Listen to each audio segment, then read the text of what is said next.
Report 1, March 5th, 1965.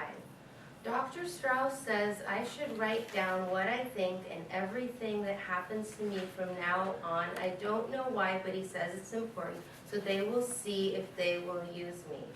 I hope they use me. Miss Kinnian says maybe they can make me smart. I want to be smart. My name is Charlie Gordon. I am 37 years old. I have nothing more right now, so I will close for today. Progress Report 2, March 6th. I had a test today. I think I failed it. And I think maybe now they won't use me. What happened is a nice young man was in the room. He had some white cards and ink spilled all over them. He said, "Charlie, what do you see on this card?" I was very scared, even though I had my rabbit's foot in my pocket, because when I was a kid, I always failed tests in school, and I spilled ink too. I told him I saw an ink blot. He said yes, and it made me feel good. I thought that was all, but when I got up to go, he said, "Charlie, we are not through yet." Then I don't remember so good, but he wanted me to say what was in the ink. I didn't see nothing in the ink, but he said there was pictures in there, and people saw some pictures. I couldn't see any pictures. I really tried. I held the card close up and then far away. Then I said if I had my glasses, I could see better. I usually only wear my glasses in the movies or TV, but I said they're in the closet in the hall. I got them. Then I said, "Let me see that car again. I bet I'll find it now." I tried hard, but I only saw the ink. I told him maybe I need new glasses. He wrote something down on a paper, and I got scared of failing the test. I told him it was a very nice ink blot with little points all around the edges. He looked very sad, so that wasn't it. I said, "Please let me try again. I'll get it in a few minutes because I'm not so fast sometimes. I'm a slow reader too in Miss Kinnian's class for slow adults, but I'm trying very hard." He gave me a chance with another card. It had two kinds of ink spilled on it, red and blue.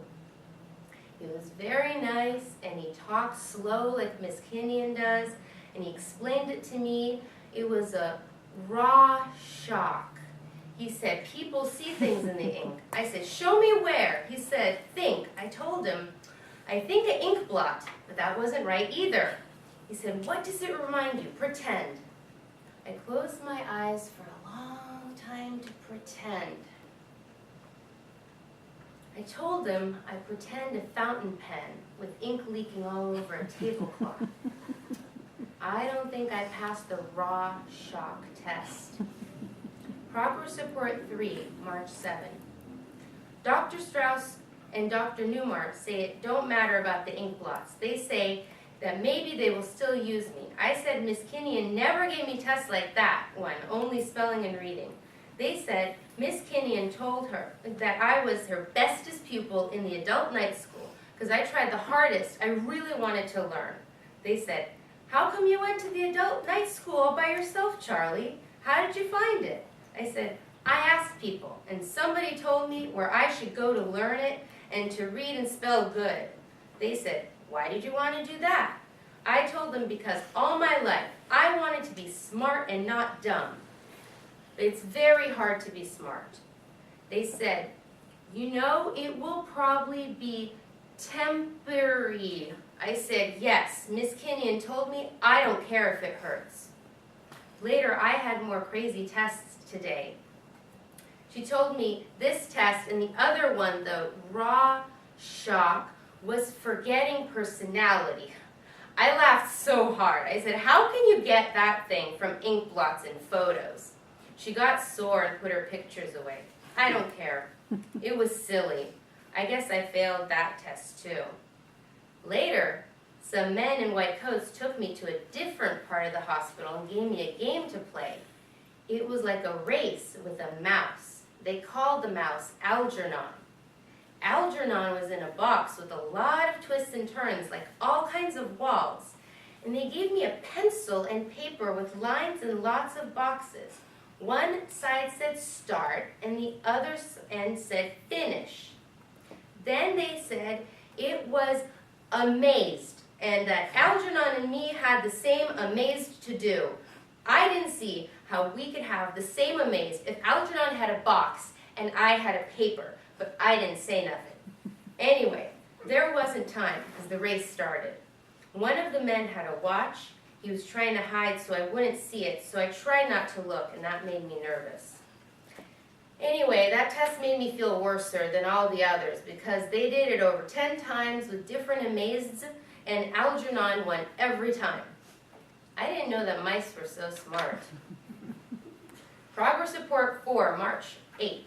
They're going to use me. I'm so excited. I can hardly write. Dr. Newmar and Dr. Strauss had an argument about it at first.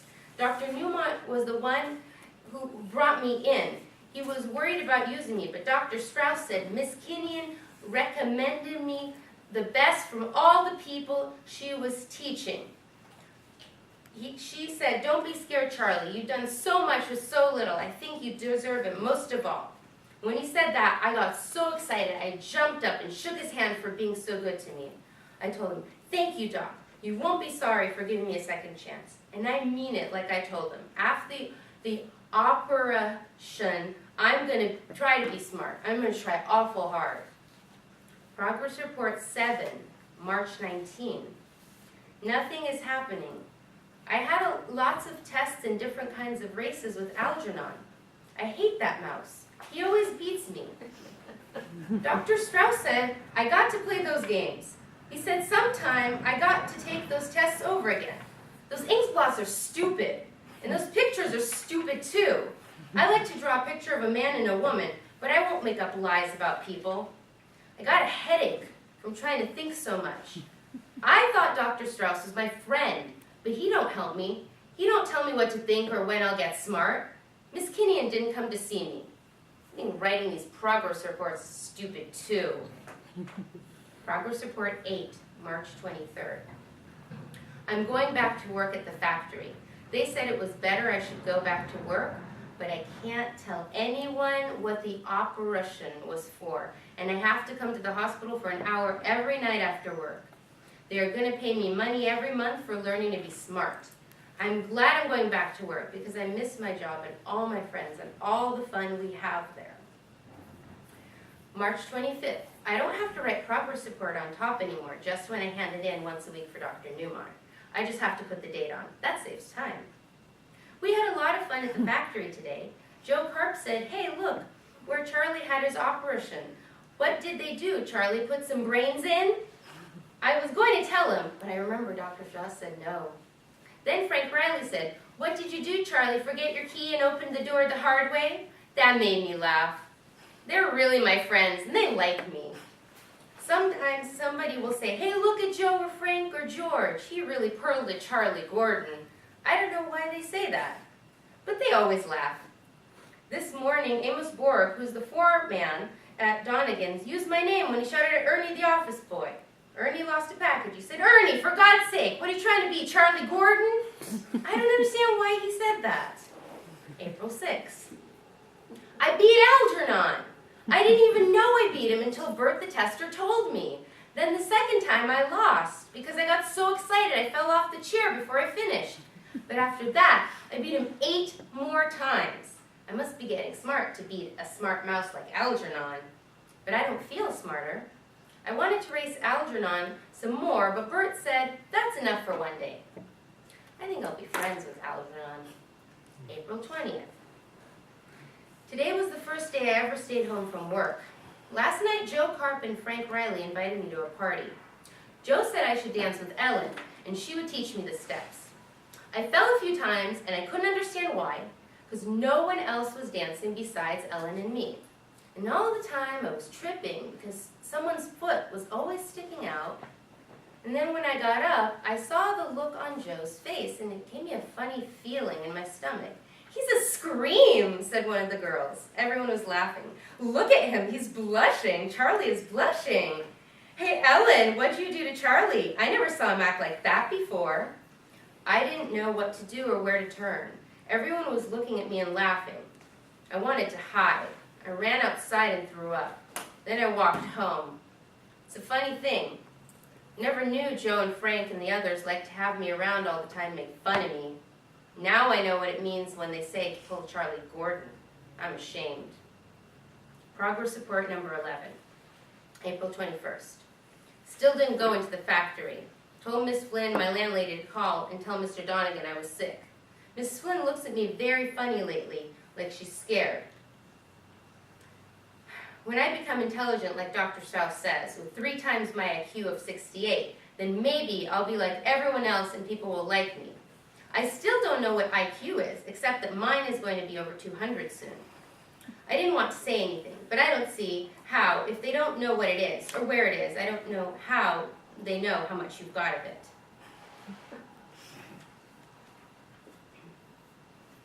I figured out a new way to line up the machines in the factory, and Mr. Donegan says it will save him $10,000 a year in labor and increase production. He gave me a $25 bonus. I went to talk to Joe Carp and Frank Lively out to lunch, but Joe said he had to buy something for his wife, and then Frank said he was meeting for his cousin. Everybody seems to be frightened of me. People don't talk to me as much anymore, kid around with me. It makes the job kind of lonely. April 28th. I don't understand why I never noticed how beautiful Miss Kenyon really is. She has brown eyes and feathery brown hair that comes to the top of her neck.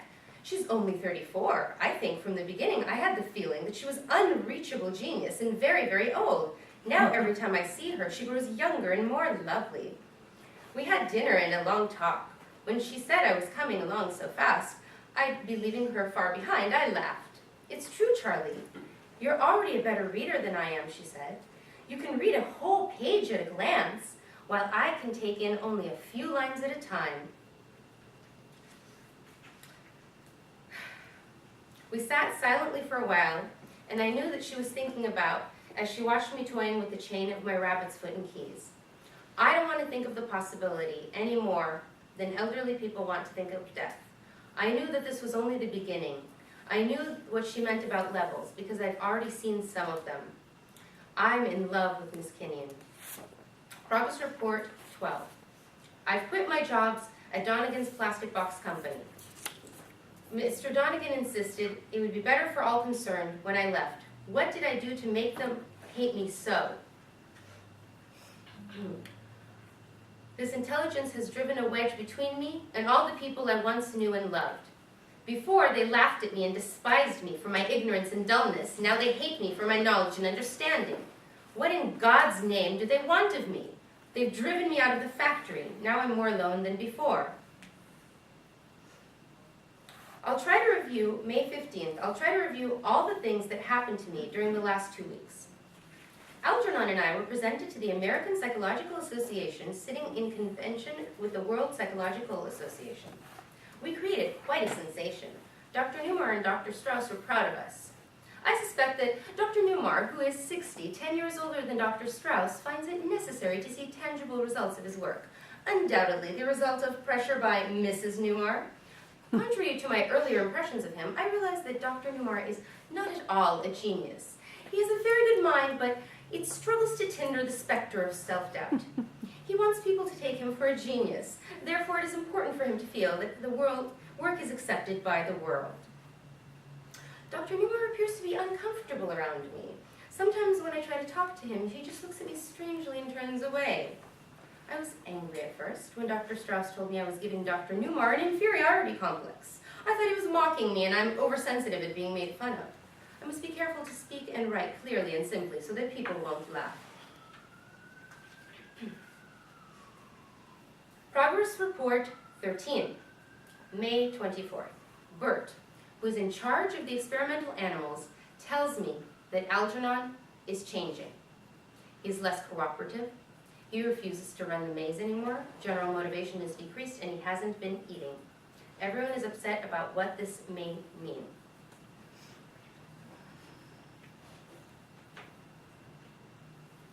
May 31st, Dr. Strauss thinks I'm working too hard. I know I should rest, but I'm driven on by something inside. I've got to find the reason for the sharp regression in Algernon. I've got to know if and when it will happen to me. June 5th. I must not become emotional. The facts and results of my experiments are clear, and the more sensational aspects of my own rapid climb cannot obscure the fact that the tripling of intelligence by the surgical technique developed by Dr. Strauss and Newmark must be viewed as having little or no practical applicability at the present time to the increase of human intelligence. The unforeseen development, which I have taken the liberty of calling the Algernon-Gordon effect, is the logical extension of the entire intelligence speed-up. The hypothesis, how proven, may be described simply in the following terms. Artificially increased intelligence deteriorates at a rate of time directly proportional to the quantity of the increase. I feel that this in itself is an important discovery. I've already begun to notice signs of emotional instability and forgetfulness, the first symptoms of the burnout. June 10th. Deterioration progressing. I have become absent-minded. Algernon died 2 days ago. His brain had decreased in weight, and there was a general smoothing out of cerebral convulsions. I guess the same thing is or will soon be happening to me. I put Algernon's body in a cheese box and buried him in the backyard. I cried. June 15th. It's a strange sensation to pick up a book that you've read and enjoyed just a few months ago and discover that you don't remember it. I remember how great I thought John Milton was, but when I picked up Paradise Lost, I couldn't understand it at all. Oh God, please don't take it all away. June 19th. Sometimes at night I go out for a walk. Last night I couldn't remember where I lived. June 21st. Why can't I remember? I've got to fight. I lie in bed for days and don't know who or where I am. And then it comes to me in a flash. Fugues of amnesia, symptoms. I can't help thinking of the blank expression, the silly smile. No, please, not that again. June 22nd. I'm forgetting things that I learned recently. It seems to be the classic pattern. I reread my paper on the Algernon-Gordon effect, and I get the strange feeling it was written by someone else. There are parts that I don't understand. June 30th. A week since I dared write again. It's slipping like sand through my fingers. Dr. Strauss comes around almost every day, but I told him I wouldn't see or speak to anyone. He feels guilty. They all do. But I don't blame anyone. I knew what might happen, or how it hurts. July 10th. I put flowers on Algernon's grave about once a week. Mrs. Flynn thinks I'm crazy to put flowers on a mouse's grave, but I told her that Algernon was special. July 14th. I get awful headaches and aspirin doesn't help me much.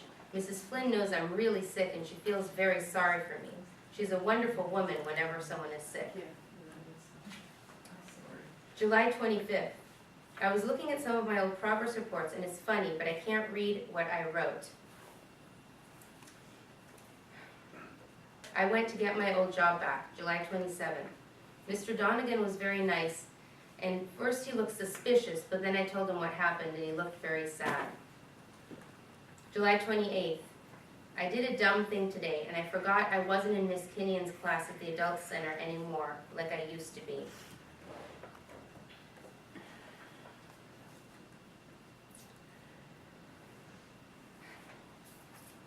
That's why I'm going away to New York for good. I don't want to do nothing like that again. I don't want Miss Kinnian to feel sorry. I don't want everybody to feel sorry at the factory. I'm taking a couple books along, even if I can't read them. Practice hard, and maybe I won't forget everything I learned. If I try real hard, maybe I'll be a little bit smarter than I was before the operation. I got my rabbit's foot and my lucky penny. Maybe they'll help me. If you ever read this, Miss Kinnian, don't be sorry for me.